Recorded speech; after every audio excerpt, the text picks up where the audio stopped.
Dah bosan main raya? Meh makan nasi berlauk. Banyak dah lah, lauk tak ada. Boleh lah daging belengah tu.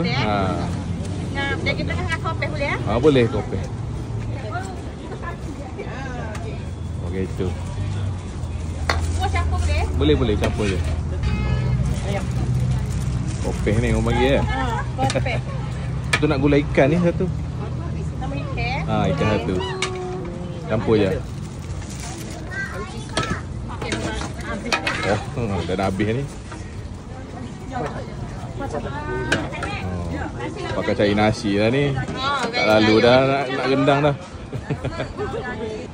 Ini? Gitu. Sambal tak? Boleh.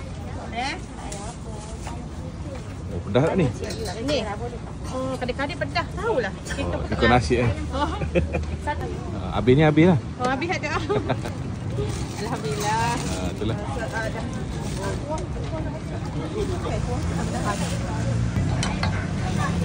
Ni dah raya ke berapa dah, tak lalu lah nak makan rendang. Suruh makan nasi berlauk campur je ni ya. Nasi berlauk malam dekat Sentul Maxim. Ni ramai ni. Raya keempat dah. Tak lalu dah. Tak lalu dah ada. Raya keempat ni kita cari nasi berlauk lah.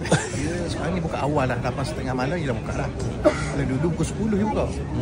Sekarang dia dah awalkan sikit lepas raya ni. Tapi ni 8.30 dekat pukul 9.30 lauk nak habis dah. Sejam je. Ini apa yang ada je ni ya.